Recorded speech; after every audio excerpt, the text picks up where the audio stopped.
محنتی لڑکی اور خوش نصیب لڑکا۔ یہ کہانی ایک چھوٹے سے گاؤں کی ہے جس میں دو دوست فاطمہ اور عادل رہتے تھے۔ فاطمہ ایک محنتی لڑکی تھی جو ہر کام میں دل سے لگتی اور اپنے خوابوں کو پورا کرنے کے لیے سخت محنت کرتی تھی۔ عادل ایک خوش نصیب لڑکا تھا جو بغیر محنت کے بھی اپنے کاموں میں کامیاب ہوتا نظر آتا تھا۔ فاطمہ نے اپنی تعلیم مکمل کرنے کے بعد ایک چھوٹا سا کاروبار شروع کیا۔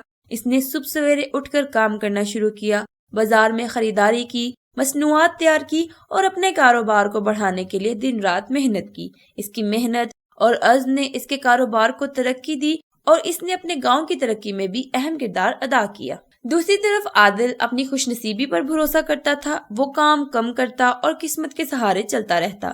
اس نے کم محنت کی اور زیادہ تر وقت خوشی کے پیچھے گزارتا رہا۔ عادل نے ہمیشہ سوچا کہ اسے کامیابی محنت کی بجائے خوش قسمتی سے ملے گی۔ ایک دن گاؤں میں ایک بڑا میلہ لگا جہاں سب لوگ اپنے ہنر اور مصنوعات دکھا سکتے تھے۔ فاطمہ نے اپنے کاروباری مصنوعات کو میلے میں پیش کرنے کا فیصلہ کیا اور اس نے اپنے بہترین کاموں کو لوگوں کے سامنے رکھا۔ اس کی محنت اور لگن نے سب کو متاثر کیا اور اسے میلے میں بہترین مصنوعات کا ایوارڈ ملا۔ عادل نے بھی میلے میں شرکت کی لیکن اس نے اپنی مصنوعات کی تیاری میں محنت نہیں کی تھی اور صرف خوش نصیبی پر بھروسہ کیا تھا۔ اس کی مصنوعات کو زیادہ توجہ نہیں ملی اور اسے کوئی ایوارڈ نہیں ملا۔ میلے کے بعد عادل نے فاطمہ کی کامیابی کو دیکھا اور سمجھا کہ محنت اور عزم کی قیمت خوش نصیبی سے کہیں زیادہ ہے۔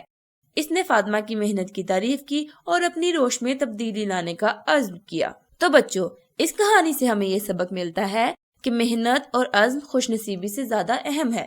فاطمہ کی محنت اور لگن نے اسے کامیابی دلائی جبکہ عادل کی خوش نصیبی کا بھروسہ اسے ناکامی کی طرف لے گیا۔